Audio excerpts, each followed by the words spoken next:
Bonjour à tous, je crois qu'il est l'heure. Je vais vous présenter aujourd'hui les problématiques qui sont liées à l'interprétation de radiologie dentaire, euh, radiologie dentaire interprétée par du cloud, mais surtout, enfin par de l'IA en cloud, mais surtout les difficultés que nous avons rencontrées. Alors, pour commencer, peut-être d'abord vous parler de la société We Diagnostic. C'est une société qui a développé une technologie innovante d'analyse des radiographies médicales et avec une lecture globale du cliché qui ne se focalise pas sur une pathologie comme c'est habituellement le cas quand on utilise de l'intelligence artificielle où la plupart des solutions proposées sur le marché vont plutôt chercher à identifier une fracture, une métastase, un cancer du sein dans la mammographie ou une rétinopathie diabétique. Enfin, peu importe, on est souvent sur une pathologie unique recherchée par un système, par un réseau de neurones. On s'est dit qu'il fallait plutôt, quand on avait une radio, l'interpréter dans sa globalité parce que généralement, quand on fait un cliché, on ne cherche pas une seule chose, on cherche à lire ce cliché. Et donc, si on veut aider les praticiens, il faut être global dans sa recherche. Voilà donc comment est né le projet il y a presque 3 ans. Et puis nous avons fondé la société il y a maintenant 1 an. Alors, cette interprétation, elle sert à la fois aux dentistes, aux radiologues, mais elle sert aussi à la télémédecine et elle permet d'établir un compte-rendu radiologique, de préparer le compte-rendu radiologique qui va être validé par le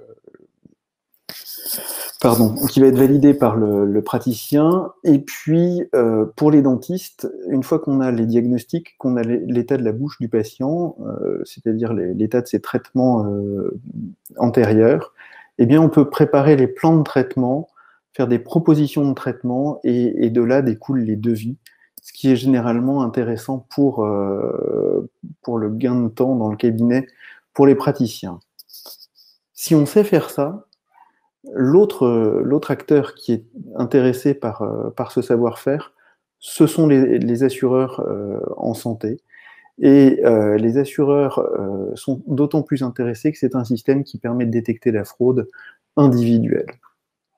Alors, de quoi est-ce qu'on parle? Eh bien, on parle de ça. Ça, c'est une radio panoramique.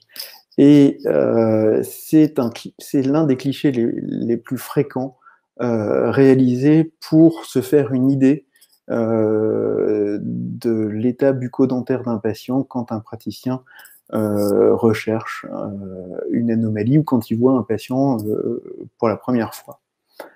Or, cette radio, quand vous la regardez, et quand on la regarde habituellement, ben, on voit des dents, et on se dit qu'on a fait ça pour des dents. Et pourtant, si on regarde de près, on peut presque y voir un visage. Et c'est comme ça qu'est né le projet. L'idée, c'était que si on avait un visage devant nous, on était capable d'identifier différentes structures. Et on est parti dans l'idée qu'on pouvait faire exactement comme on faisait dans les visages, c'est-à-dire placer des points, déterminer tout un tas d'éléments, et puis de là, essayer de rechercher les pathologies et les différentes choses qu'on avait à analyser.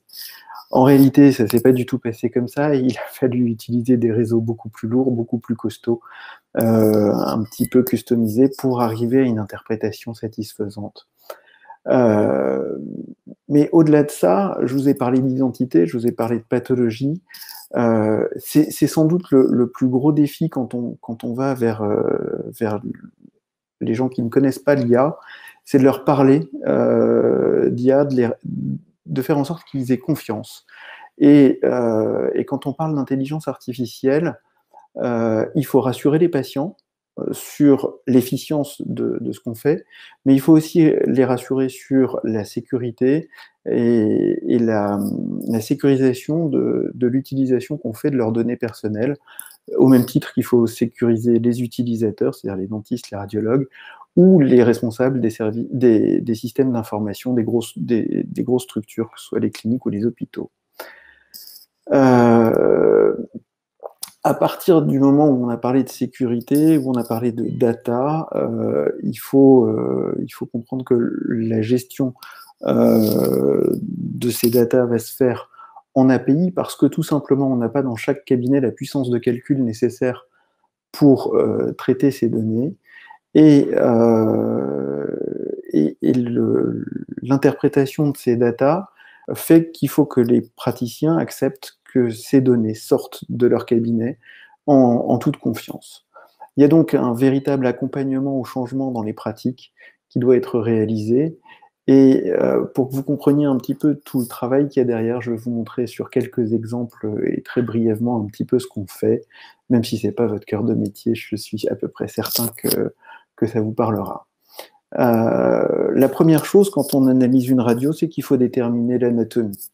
Et vous pouvez voir ici les nerfs qui sont individualisés sur la radio, mais aussi les dents. Et je voulais vous montrer sur cette radio une petite originalité. Une molaire a été remplacée par deux implants, un dans chaque racine, ce qui est assez rare. Habituellement, les praticiens mettent un seul implant pour remplacer une dent. Là, on en a deux. Et le réseau de neurones l'a identifié comme une dent unique, alors qu'on ne l'avait pas encore éduqué à ça. On a comme ça de temps en temps des surprises, mais des surprises positives. Et c'était l'objet de cette diapo.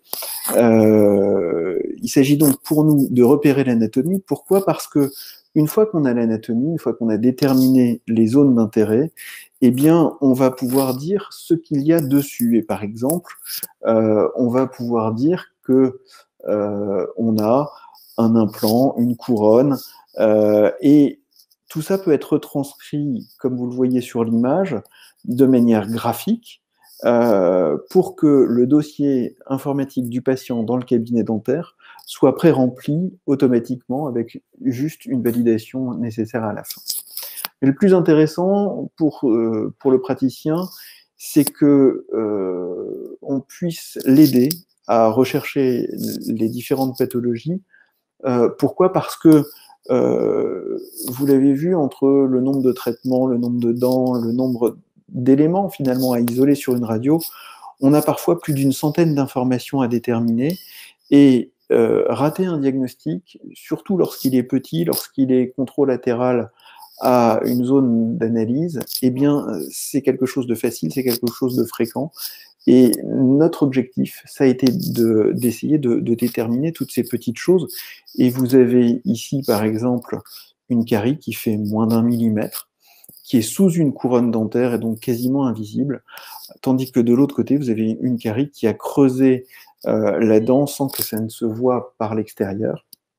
Bref, toutes ces lésions peuvent être détectées par le système de réseau de neurones, avec quelque chose de fabuleux, c'est qu'ici, on est face à une petite lésion, alors que là, on va être face à une très grande lésion, et vous avez un kyste qui est cette zone très noire dans la mâchoire que vous voyez là. Alors, tout ça, ça pourrait ne présenter que peu d'intérêt, puisque finalement, les données de santé non cruciales, à savoir le plombage sur la dent, sur la prémolaire gauche de Madame Dupont, ont finalement assez peu d'intérêt, et leur préservation pourrait en tout cas se discuter. Pourtant, quand on analyse une radio, quand on est capable de déterminer exactement ce qu'il y a dessus, ça devient une donnée sensible. C'est tellement sensible que lors des expertises judiciaires et lors de l'identification judiciaire, on peut demander au dentiste de retrouver les antécédents radiologiques de patients pour essayer de retrouver